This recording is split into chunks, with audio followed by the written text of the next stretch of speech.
So, current affairs section is very crucial from NAP Tehsildar exam point of view. This section will decide who qualify the prelims. Join our channel, subscribe us for more videos like this. Thank you. योजना से जुड़ा first topic है प्रधानमंत्री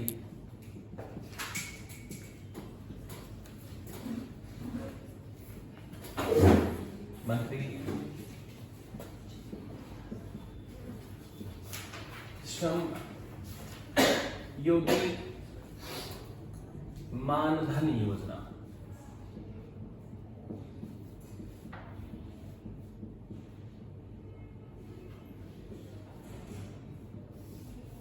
प्रधानमंत्री योगी श्रम योगी मानधन योजना, हम इसकी बात करेंगे।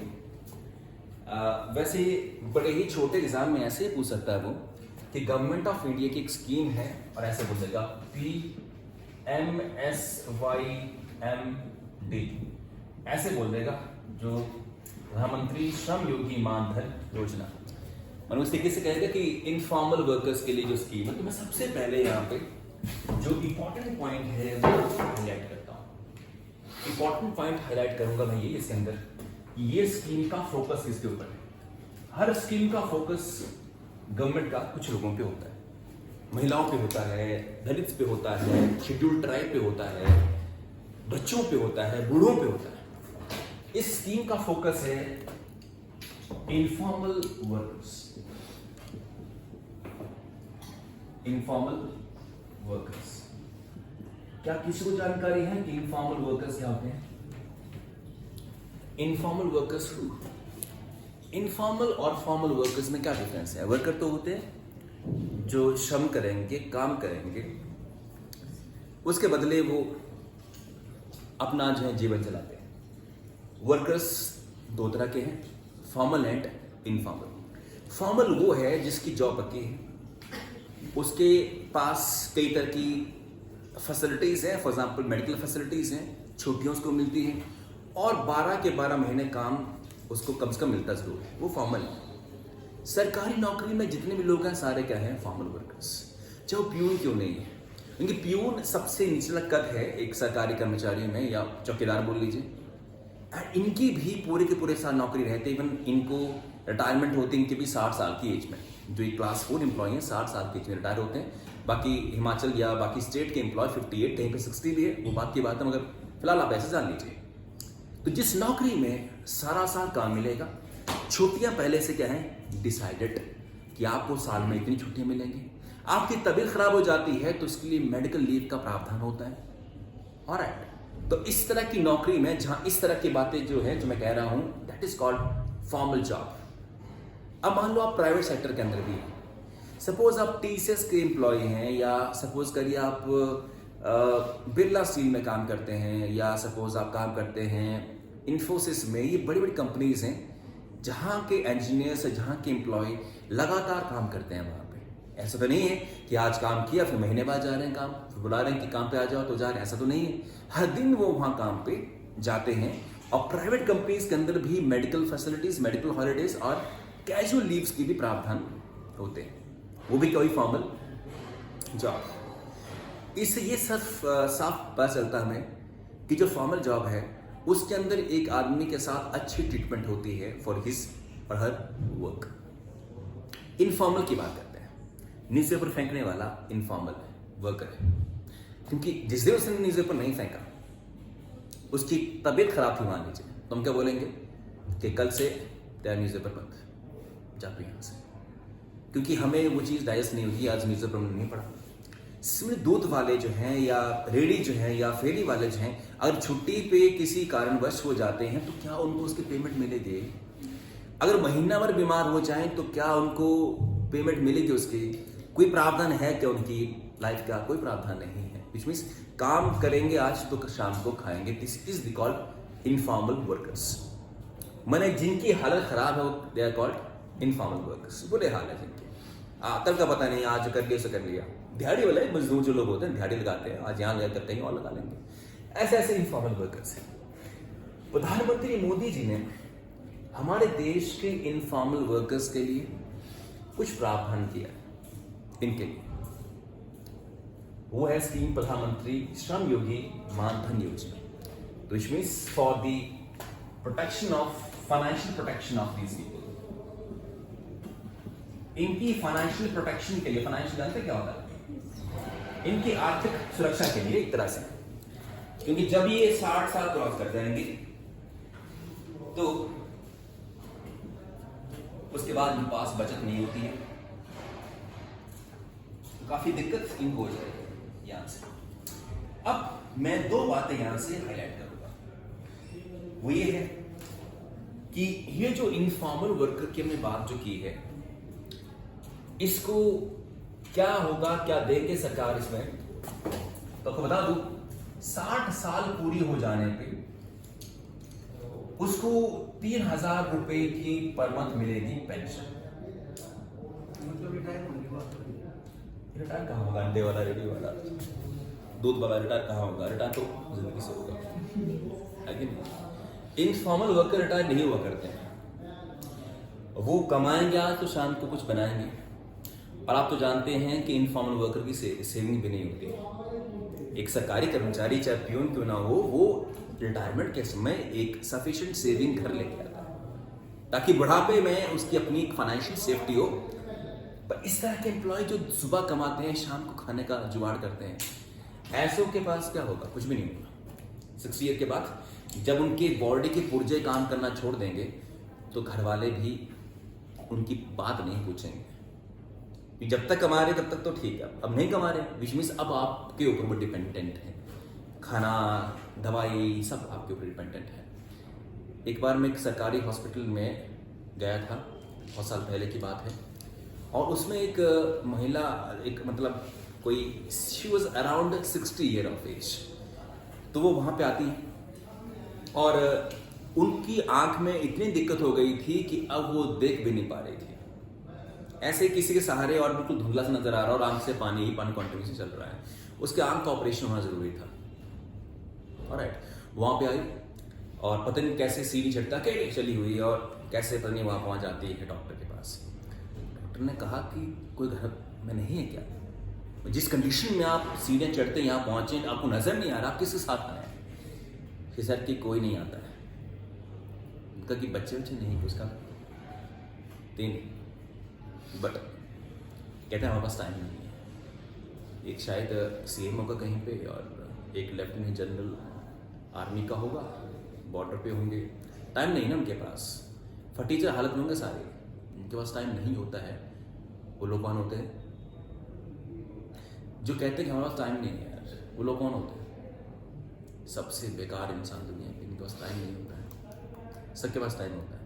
तो थिंक इज दैट जो कहे कि टाइम हमारे पास नहीं, आप जाइए, तो विच मीन्स व्हाट? वो सबसे बेकार लोग हैं, किसी लिए टाइम नहीं निकाल पाते हैं। These are the worst people. ना पॉइंट टू बी नोटेड कि वो तीनों लोग वहां नहीं आते हैं, अकेले चली हुई है और उसने कहा कि थायराइड का ऑपरेशन मतलब टेस्ट करवाइए, तो कहते हैं कि कितने पैसे लगेंगे? 800-900 रुपये लगेंगे कम से कम थायराइड।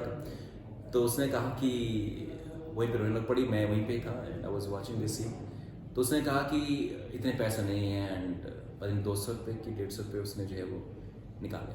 तो डॉक्टर ने जो है वो 1000 रुपये दिया और कहा कि जो है वो आप बाहर से टेस्ट करा लीजिए। तो उसके 3 बेटे ठीक हैं और डॉक्टर, ज़्यादा अच्छा लगा आपको।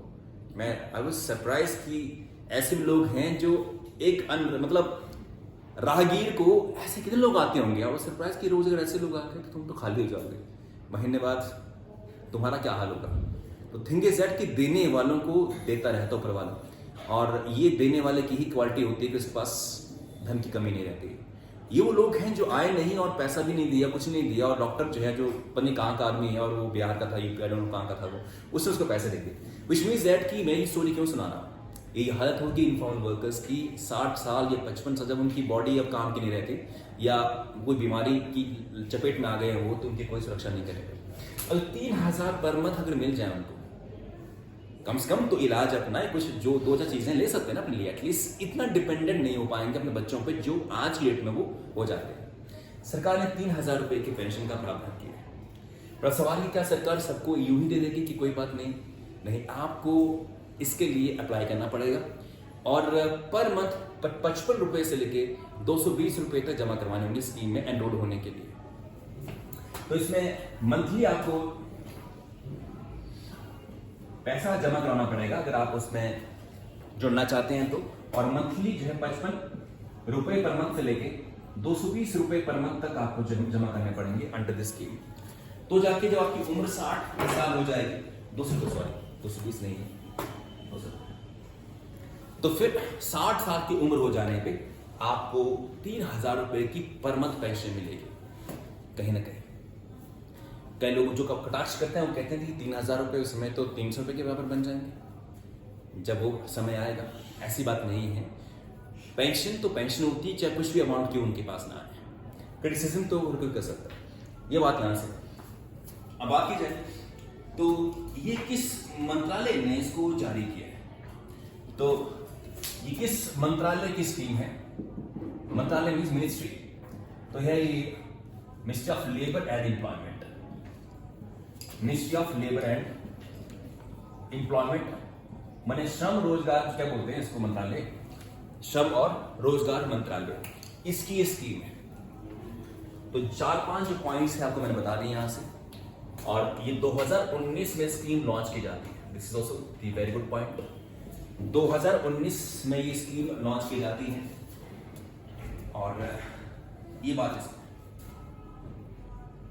एक बात और बताना चाहता हूं इसमें, कौन है एलिजिबल इसके लिए? 18 साल से ऊपर और 40 साल से नीचे या इसके बीच के लोग ही इसलिए अप्लाई कर सकते हैं। जिनकी उम्र 40 क्रॉस कर गई है वो अप्लाई नहीं कर सकते। तो 18 से 40 साल तक के लोग इस अमाउंट को इन बिटवीन दैट अमाउंट पे कर सकते हैं। जैसे मान लो 18 साल का है तो 55 रुपए पर मंथ ओनली, और 40 का हुआ तो 200 रुपए पर मंथ, क्योंकि ये बॉटम और अपर की ब्रैकेट के अंदर पैसा बन रहा है। तो ये होगा। आपने आप ऐप करना चाहिए, सॉरी व्हाट्सएप में जाइए और एक क्वेश्चन पोस्ट किया गया वहां पे, जल्दी देखिए व्हाट्सएप में करंट अफेयर ग्रुप के अंदर।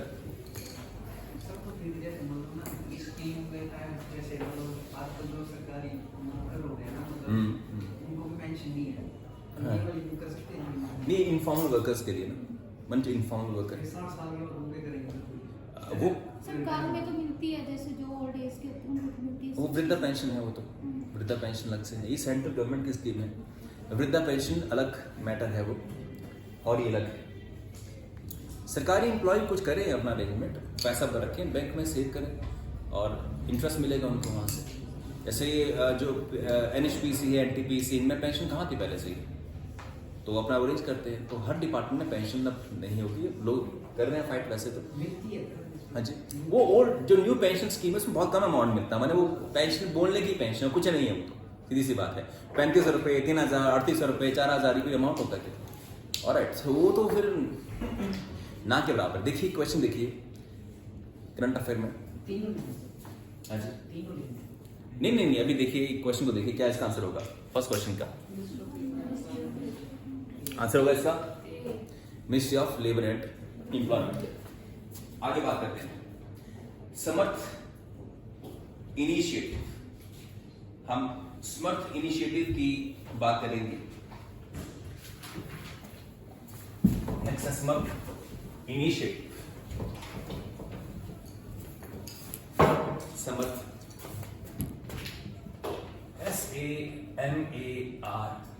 SAMARTH, Samarth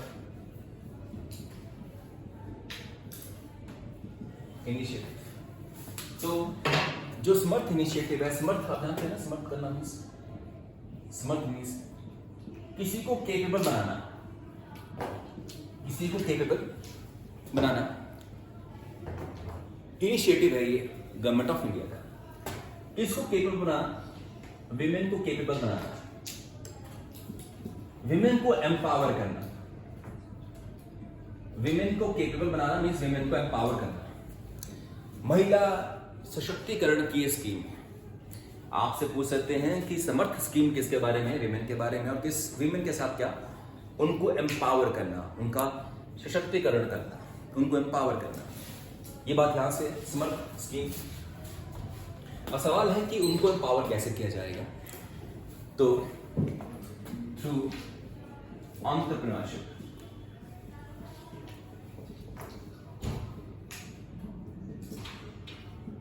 to entrepreneurship.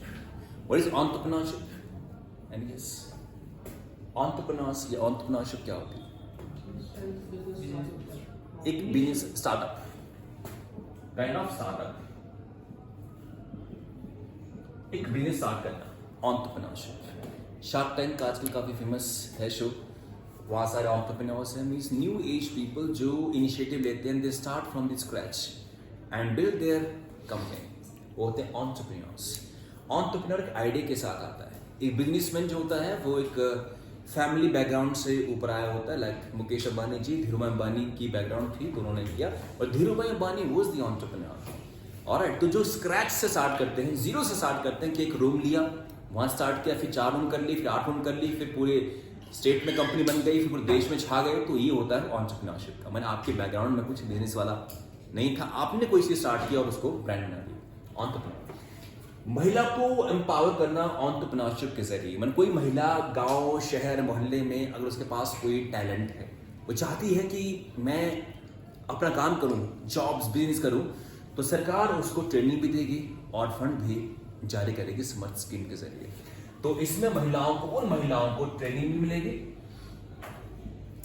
और फंडिंग भी देगी सरकार. Training plus funding. स्किल नहीं है तो स्किल्ड करेगी उनको और फंडिंग करेगी. अगर मान लो कुछ एक 8-10 महिलाएं हैं जो चाहती हैं कि हमने स्वेटर, जैसे कुल्लू के एरिया में स्वेटर काफी लोग खुद बुनते हैं, स्वेटर हो गया, गर्म जुराबें होंगी, सॉक्स, तो ऐसी अगर कुछ विमेन हैं तो उनको सरकार की टीम ट्रेनिंग देने भी आएगी और मशीन के लिए फंडिंग भी जुटाएगी. ऐसी कई महिलाएं आई थिंक पूरे हिमाचल में काम कर रही हैं डिफरेंट तरीके से, उनको फंड मिलेंगे. तो कोई आपकी लोकेलिटी में अगर ऐसा है तो आप इस स्कीम के जरिए जो है वो कर सकते हैं. उमंग ऐप है एक, और आप किसी का भला करना चाहते हैं, जैसे कि उमंग ऐप के ऊपर ऐप को आप इंस्टॉल करिए. उस उमंग ऐप के ऊपर सेंट्रल गवर्नमेंट की सारी ही स्कीम का ब्यौरा है. वहीं पे ही आप ऑनलाइन अप्लाई करके अपने को रजिस्टर करके सरकार की स्कीम का फायदा उठा सकते हैं. दुखद ये है कि हमारे तक स्कीम्स कौन कौन सी हैं सरकारी पहुंचती नहीं है, प्रोसीजर क्या हो सकता है, कैसे अप्लाई करना है. उमंग ऐप को करिए डाउनलोड और पहुंच जाइए सरकार के पास, सीधी सी बात है ये है. और लास्टली ये जो स्कीम है ये कौन से मंत्रालय का इनिशिएटिव है?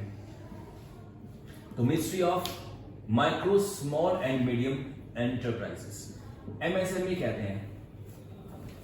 MC micro, SA small, MC medium enterprises. Micro, small, medium enterprises अर्थात छोटे छोटे उद्योग, लघु उद्योग जो होते हैं, छोटे छोटे कंपनीज, छोटे छोटे स्टार्टअप्स, उनके लिए ये स्कीम लॉन्च की गई है, जिनका टर्नओवर जो है वो 200-300 करोड़ तक ही जाता है. छोटी छोटी फैक्ट्री, जैसे अचार की फैक्ट्री है, छोटी सी फैक्ट्री लगा दी आपने, या छोटी सी फैक्ट्री है जिसमें सपोज करिए कि आप कपड़ा बनाते हैं, जूते बना रहे हैं, छोटी छोटी कंपनी है, बहुत माइनर स्केल के ऊपर है, तो होगी वो MSME. कोचिंग संस्थान में किसके अंदर आते हैं? MSME के आते हैं. मगर कंपनी भी बन सकती है बहुत बड़ी, जब आपका टर्नओवर करोड़ों क्रॉस कर जाए, 2000 करोड़, 3000 करोड़, ये तो पॉसिबल इतना नहीं हो पाता है. हाँ जी, कह सकते हैं, बट वो ये बाहर चीज़ नहीं लाते हैं कि असल में कितना टर्नओवर है उस चीज़ का. जैसे कई हैं, जैसे बायजूस हैं या अनअकैडमी है, ये तो ऑनलाइन बेस हैं, तो हम जानते हैं कि इनका टर्नओवर क्या क्या है, बट बाकी जो है उनके बारे में क्लैरिटी नहीं है. MSME में ज़्यादातर जो लोग अपने आप से प्रयास कर रहे हैं, तो बड़ी कंपनीज बन चुकी हैं ना एक तरह से, तो ये बड़ी कंपनीज हैं. ये स्मॉल कंपनीज के बारे में होगा MSME. तो क्वेश्चन देखिए अब अपने ऐप के ऊपर, ये क्वेश्चन आपने लिखने भी हैं, जैसे क्लास खत्म होगी आपने क्वेश्चन छापने हैं, क्योंकि आप क्वेश्चन भूल जाएंगे अदरवाइज. स्टूडेंट जब पढ़ते हैं, रिवीजन करते हैं नोट्स का, तो क्वेश्चन वो सोचते हैं ये क्वेश्चन उस पर कैसे बनेंगे, क्या से होगा? C option, B option? सही है. अगली बात है next topic, slide next, SLINEX. Slide next है स्लाइनेक्स, स्लाइनेक्स या स्लाइनेक्स, SLINEX ये स्पेलिंग है. ये एक टर्म है जो न्यूज में रही है, टर्म इन न्यूज. अब इसके ऊपर खास बात नहीं है. आपसे पूछते हैं कि ये जो टर्म है ये अक्सर न्यूज में क्यों रह रही है, ये किस बारे में है ये? तो ये एक नेवल एक्सरसाइज है, हमारे नेवी की एक एक्सरसाइज है बिटवीन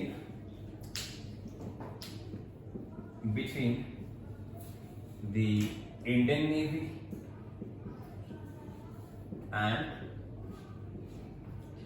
श्रीलंकन नेवी। तो इंडियन नेवी और श्रीलंकन नेवी का एक मिला जुला इनिशिएटिव, इसमें वो अपने स्किल्स को, अपनी ट्रेनिंग को, अपनी एक्सपर्टीजमेंट को शेयर करते हैं। जॉइंटली कोई भी एक्सरसाइज होती नहीं, जब उसका पर्पस क्या होता है, ताकि दोनों के बीच में रिलेशनशिप अच्छे हो जाए। जब दो देश की मिलिट्री आपस में घुलती मिलती है तो रिश्ते उनके अच्छे हो जाते हैं, अपने स्किल शेयर करते हैं। और इंडिया और पाकिस्तान के मिलिट्री आपस में अगर जॉइंट एक्सरसाइज करे तो एक तरह की फिर इकट्ठे आने का मौका मिलता है उनको, मगर दुश्मन देश के बीच में ऐसा नहीं होता है। इंडिया पाकिस्तान के, इंडिया श्रीलंका के कभी, चाइना के कभी मिलिट्री एक्सरसाइजेस नहीं होती हैं या नहीं हो रही है। बात सही कि नहीं है? क्योंकि ये तब होगा जब दूसरे देश के साथ की क्या है, दोस्ती है, तो फिर अपने आप ट्रेनिंग को, स्किल को, एक्सपर्टीजमेंट को, नॉलेज को आपस में शेयर करते हैं। इस तरह से एक अच्छा प्लेटफॉर्म क्रिएट होता है बिटवीन दी बोथ कंट्रीज। ये बात यहाँ से क्वेश्चन देखिए नेक्स्ट। तो नेक्स्ट क्वेश्चन के अंदर आंसर क्या होगा? Sri Lanka and India. ऑप्शन कौन सी? सी। चलिए ये आपका यहां से हुआ।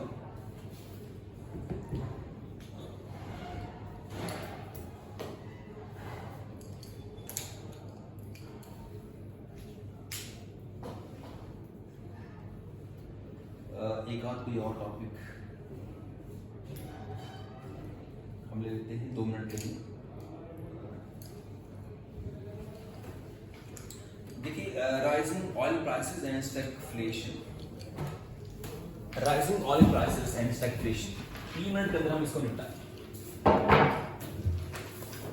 Rising oil prices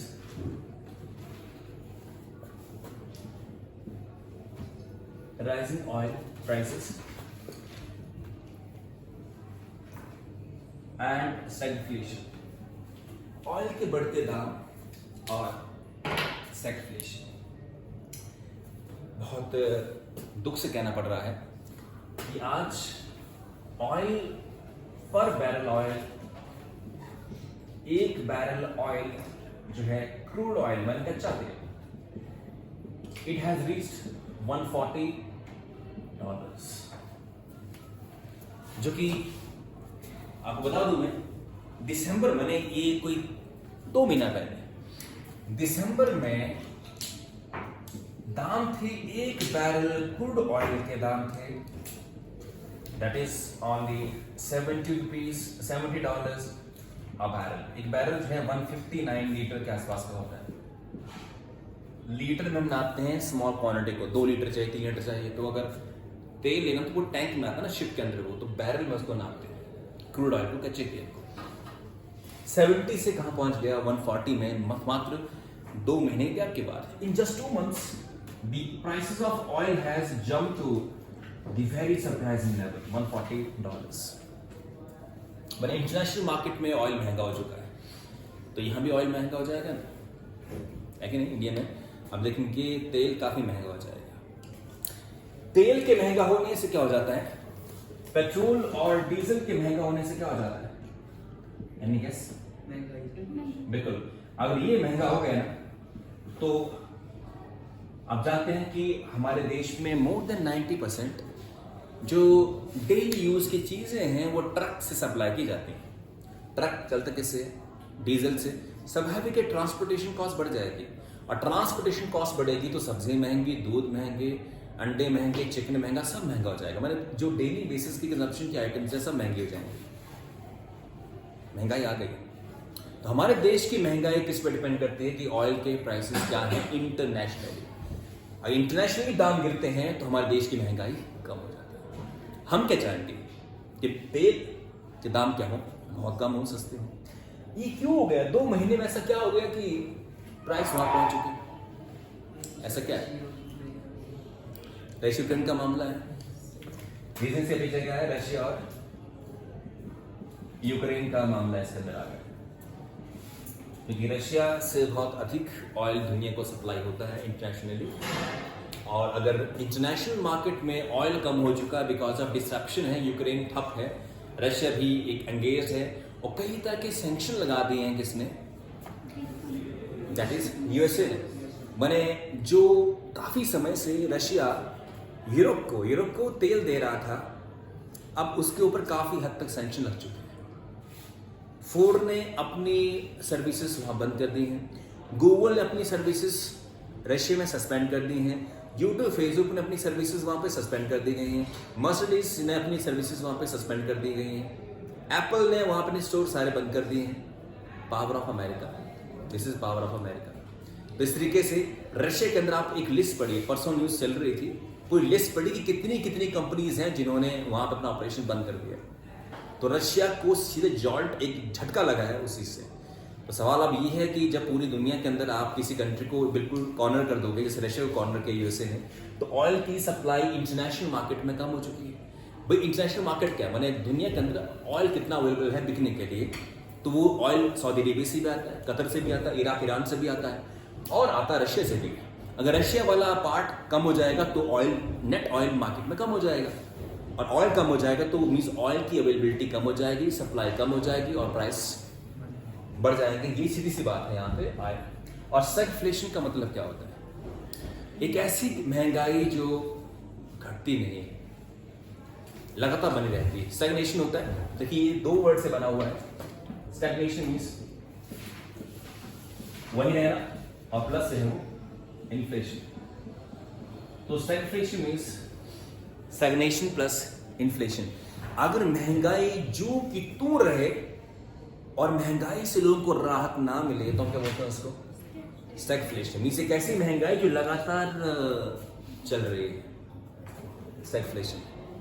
stagnation means कहते हैं ना स्टैग्नेशन ठीक नहीं है, स्टैग्नेशन में किसी भी चीज का वही रुके रहना, उसमें चेंज नहीं आना। तो ये समस्या यहाँ से। तो हमारे देश में काफी चीजें महंगी हो चुकी हैं। ऐसे बताऊं कि ऑयल जो है वो 21% महंगा हो गया इसी महीने के अंदर, जो एल्यूमिनियम है वो 8% महंगा हो गया है, जो एग्रीकल्चर प्रोडक्ट है वो 4% महंगे हो गए हैं, कॉपर 3% है, गोल्ड 1% महंगा हो गया है। चलिए कल हम इस टॉपिक को और आगे खींचेंगे।